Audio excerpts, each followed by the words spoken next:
My fiancé ghosted our couple's therapy session to get drinks with an old friend. The therapist and I had a productive solo session about red flags. When she finally showed up an hour late, the session was over and so were we. I, 32 male, proposed to my girlfriend of 4 years last September. She said yes. We set a date for next June. Everything seemed fine until about 2 months ago when things started feeling off. She became distant. Phone always face down. Late nights at work that never happened before. The usual warning signs that every guy ignores because he doesn't want to believe it. I suggested couples therapy, not because I thought she was cheating, but because communication had broken down and I figured professional help couldn't hurt before we tied the knot. She agreed, though she didn't seem enthusiastic about it. We found a therapist who had availability on Thursday evenings, $175 per session, which I paid for since I made more. First session went okay. Surface level stuff, getting to know us as a couple. Second session got a little deeper. The therapist noticed my fiancée deflected a lot when asked direct questions about her feelings toward the relationship. Third session was yesterday. This is where everything imploded. The appointment was at 6 p.m. I left work early, grabbed coffee, and arrived at 5:50. Sat in the waiting room. 6 p.m. came. No fiancé. I texted her, "Hey, I'm here. You on your way?" 6:05 p.m. Response. "Running a few mins late. Start without me." Weird, but okay. The therapist called me in. I explained my fiancé was running late.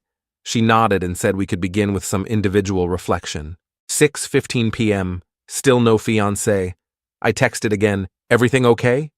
Response. "Yeah, just grabbing drinks with an old friend real quick. Lost track of time. Be there soon." I stared at my phone, read it twice, then showed it to the therapist. "She's getting drinks," I said, "during our couple's therapy session that she knew about for 2 weeks." The therapist, to her credit, kept her expression neutral, but I could tell she was mentally taking notes. "How does that make you feel?"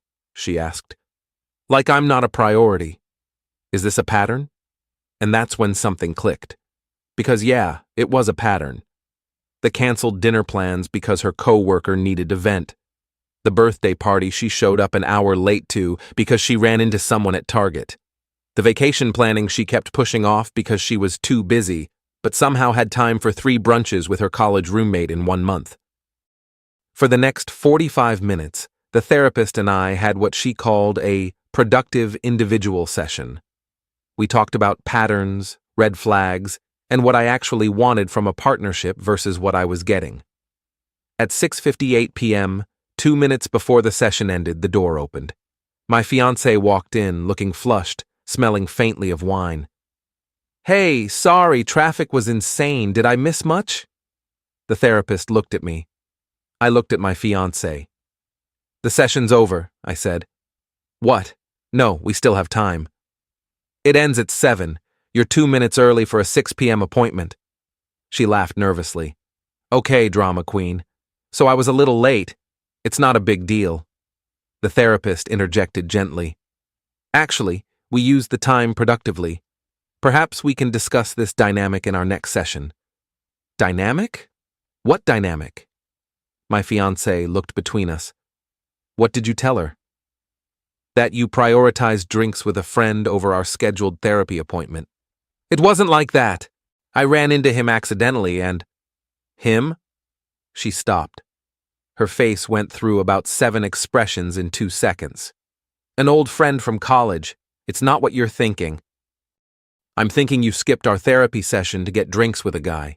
I'm thinking you lied about running late when you were actually sitting at a bar. I'm thinking this is exactly the kind of thing we're supposed to be working on in therapy, and you couldn't even show up." The therapist excused herself to give us the room. Professional move. My fiancé immediately went on the offensive. "You're overreacting. It was one time. I said I was sorry." "You didn't actually say sorry. And it's not one time, it's a pattern." "Oh, so now you're the expert because you had one solo session?" "I'm the expert on my own relationship, yeah." She crossed her arms. "What do you want me to do? Grovel? Fine. I'm sorry I was late. Happy?" Not really. We drove home separately. She'd taken her own car, which now made more sense. Convenient for stopping at bars on the way to therapy. That night, she tried to act like everything was normal, made small talk about her day, asked what I wanted for dinner. Qley rocked the whole conversation. Finally, around 10 p.m., she snapped, "Are you seriously still mad about this?" I'm reconsidering the engagement. The silence that followed was deafening. You're what? I'm reconsidering whether I want to marry someone who can't prioritize our relationship for 1 hour a week. Over being late to therapy? Over a pattern of behavior that shows me where I rank in your priorities? She started crying, called me controlling, said I was blowing things out of proportion, said all couples have issues and I was looking for an excuse to leave. I didn't argue, just said I needed time to think and slept in the guest room. This morning she left for work without saying goodbye. I've spent the day going through our finances, making sure everything's separated properly. We don't share accounts, thankfully. The apartment's in my name, lease signed before she moved in. The engagement ring was my grandmother's, so that's coming back regardless. I haven't officially ended things yet, but I know I'm going to. That session with the therapist was more productive than anything we'd done as a couple in months. Because for the first time, someone else saw what I'd been excusing. Her being late wasn't the problem. Her being late and not caring was the problem. Anyway, that's where I'm at. Engaged, but probably not for long. Update 1, 4 days later. Didn't expect this to blow up. Thanks for all the comments and DMs. Some of you are way too invested in my life and I appreciate it. So here's what happened since Thursday. Friday morning, I woke up and she was already gone. Left a note on the kitchen counter. "We need to talk tonight. Please don't make any decisions until we do." I spent the day at work barely functioning. My buddy noticed something was off, and I gave him the cliff notes. His response, "Bro, she skipped therapy to get drinks with another dude? That's not a red flag, that's a red banner." She came home around 7 p.m., brought takeout from my favorite Thai place, peace offering, I assumed. We sat down. She took a deep breath and launched into what was clearly a rehearsed speech. "I know I messed up Thursday. I should have been there. The truth is, I've been struggling with the idea of therapy because it feels like admitting our relationship is broken. When I ran into my friend, it felt easier to avoid the session than to face our problems. That was wrong." I listened, didn't interrupt. "I want to make this work. I love you. I want to marry you. Please give me another chance." "Who's the friend?" She blinked. "What?" "The friend you got drinks with. Who is he?" "Just someone from college. We studied together." "Name?" "Why does that matter?" "Because you've never mentioned him before, and you chose him over our therapy session." She got defensive fast. "Are you seriously interrogating me right now?" "I'm trying to apologize and you're acting like a detective. I'm asking a simple question. His name is not relevant. What's relevant is that I'm here, trying to fix things, and you're focused on some random guy." That answer told me everything. I stood up. "I think we should take a break." "A break? Are you kidding me? I need space to figure out what I want." "You need space because I was late one time? I need space because you can't even tell me who you were with." She started crying again. Different tears this time. Angrier. "You're going to throw away 4 years because you're paranoid about a college friend." "I'm not paranoid. I'm observant. There's a difference." She grabbed her keys and left. Slammed the door hard enough to rattle the pictures on the wall. Texted me 20 minutes later. "Staying at my sister's. Hope you're happy." I didn't respond. Saturday was quiet. I started making lists. Things that were mine, things that were hers, things we'd bought together. The furniture was mostly mine from before she moved in. Kitchen stuff was split. The TV was a gift from her parents, so she could have that. Sunday afternoon, her sister showed up at the apartment. I'd met her plenty of times. She was usually friendly, not this time. "What the hell is wrong with you?" "Hello to you too." "My sister is devastated. She made one mistake and you're ready to throw everything away. Did she tell you what the mistake was? She said she was late to therapy. That's IT. And now you're acting like she cheated on you. She skipped therapy to get drinks with a guy she won't name. That's not being late. That's making a choice. The sister paused. What do you mean she won't name him? I asked who she was with. She wouldn't tell me. Something flickered in her expression. Doubt, maybe. She didn't mention that part. I'm sure she didn't. The sister left shortly after, less aggressive than when she arrived. I'd planted a seed. Monday morning, I got a text from my fiancée. We need to talk face to face. Can I come over tonight? I agreed. Whatever was coming, I wanted to get it over with. She showed up at 6 p.m. No takeout this time. She looked tired. I owe you an explanation, she said. Okay. The guy I got drinks with. His name doesn't matter, but I'll tell you anyway. We dated briefly in college, before you and I met. It was nothing serious. You got drinks with your ex during our therapy session. He's not really an ex. We went on like 4 dates. You skipped our therapy session to get drinks with someone you used to date. When you say it like that, that's what happened. She exhaled. Fine. Yes, I made a bad choice, but nothing happened. We just talked. I hadn't seen him in years and he was in town and I made a stupid, impulsive decision. Why didn't you just tell me that Thursday? Because I knew you'd react like this. Like what? Like someone who deserves honesty from his fiancée? Like someone who assumes the worst. You lied to me. You said you were running late when you were at a bar. You said it was an old friend when it was an ex. How am I supposed to trust anything else you say? She didn't have an answer for that. The conversation went in circles for another hour. She apologized but kept defending her decision to hide the truth. I asked for the engagement ring back. She cried, called me cold, said she couldn't believe I was doing this. I told her she had until the end of the week to get her stuff. She left wearing the ring, said she needed to think about it. That was yesterday. Haven't heard from her since, but I've heard plenty from others. Her mom called this morning, left a voicemail about how I was destroying her daughter's life over a minor misunderstanding. Deleted it. Her best friend texted calling me a control freak who never deserved her anyway. Blocked. My phone's been interesting, but here's the thing. I'm not angry anymore.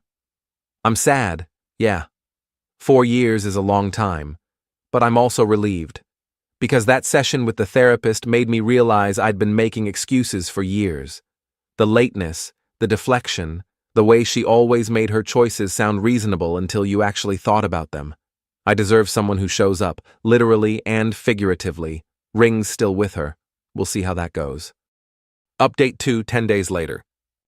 Quick update because things accelerated fast. After my last post, she went radio silent for 3 days. No texts, no calls, no showing up at the apartment. Her sister reached out once asking if I was really serious about this, and I confirmed yes. That was it. Then Thursday happened. I came home from work to find her car in the parking lot. She still had a key, which I'd been meaning to address. When I walked in, she was sitting on the couch with a guy I'd never seen before. What's going on? She stood up. This is my brother. I'd met her brother at holidays. This was not her brother. That's not your brother. The guy stood up too. Tall, looked about our age, uncomfortable energy. I'm the guy from the bar, he said. I wanted to come explain things, clear my name. I almost laughed. You came to my apartment to clear your name? Nothing happened between us, he said. She's telling the truth.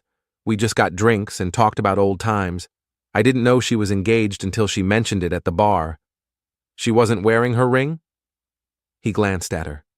She glanced at the floor. I don't always wear it, she muttered. My fingers swell. Your fingers swell. At bars, with ex-boyfriends. The guy held up his hands. Look, I don't want to be in the middle of this. I just wanted you to know it was innocent. Then why did she lie about who you were? I don't know. Ask her. I looked at my fiancée. Why did you lie? Because I knew you'd overreact. You keep saying that, but every time you protect me from overreacting, you make things worse. The guy excused himself. Smart move. Awkward as hell to stand in someone's living room while their relationship implodes. After he left, she turned on me. I brought him here to show you there's nothing to worry about, and you're still acting like I did something wrong. You brought your ex to my apartment without telling me. To help. To ambush me with a character witness I didn't ask for. She threw her hands up. I can't win with you. Nothing I do is right. You could have told the truth from the start. That would have been right. The truth is, I got drinks with someone. That's it. You're making this into something it's not. You lied, multiple times, about multiple things. The truth stopped being simple the moment you started hiding it. She grabbed her purse. Fine. You want your ring? Here. She yanked it off and threw it at me. Literally, threw it. I caught it, which felt like catching a grenade. We're done, she said. I can't be with someone who doesn't trust me. You can't be with someone who doesn't accept being lied to. There's a difference. She stormed out. Door slam number 3 in 2 weeks. The neighbors probably think we're filming a reality show. That was a week ago. Since then, I've changed the locks, boxed up her remaining stuff and left it with her sister, blocked her number after she sent a string of texts alternating between, I miss you, and, you'll regret this. Her mom called one more time. This time I answered. You've broken my daughter's heart, she said. She broke her own heart by lying. I just responded appropriately. Over drinks with a friend. This is insanity. Over lies about drinks with an ex, and the pattern of behavior that made those lies predictable. What pattern? Ask your daughter about every time she's been late, every plan she's canceled, every excuse she's made. Then ask yourself if she's ever once taken responsibility without deflecting. Silence. Then, you're twisting things. I'm describing them. Twisting is what she does. She hung up. Haven't heard from any of them since. The therapist, interestingly, reached out. Said she doesn't usually do this, but wanted to check in given how the session ended. I told her the short version. She said something that stuck with me. The session was productive because you were ready to see what was already there. Some people never get to that point. She offered a few more individual sessions if I wanted them. I might take her up on it. Not because I'm broken, but because apparently I've spent 4 years not seeing clearly, and I'd like to fix that before the next relationship. Final update, 3 weeks later. This will probably be my last post unless something dramatic happens. The apartment is fully mine again. Changed the locks, deep cleaned, donated a bunch of stuff to Goodwill that reminded me of her. Kept the furniture because I'm not made of money. The ring is back in my family's possession. My mom was relieved. She'd never said anything negative about my ex while we were together, but apparently she'd had concerns for a while. You were always making excuses for her, she said. I didn't want to interfere, but I'm glad you figured it out. Moms know. The therapist and I did 2 more sessions, individual ones. We talked about patterns, not just hers, but mine. Why I stayed with someone who consistently deprioritized me. Why I made excuses. Why it took a stranger in a waiting room to make me see what was obvious. Turns out I have some stuff to work on too. Not surprising. Nobody's perfect. I heard through mutual friends that my ex has been telling people I was emotionally abusive and controlling, that I dumped her over nothing and refused to hear her side. The narrative is predictable. A few people believed her. Most didn't. The ones who know me know better. Her sister sent one final text last week. For what it's worth, I talked to her about what you said, the pattern stuff. She got defensive, which told me everything. I'm sorry for showing up at your apartment like that. You didn't deserve how this went. I appreciated that. Didn't respond, but appreciated it. The ex herself hasn't reached out since I blocked her. Her mom's number is blocked too. Clean break.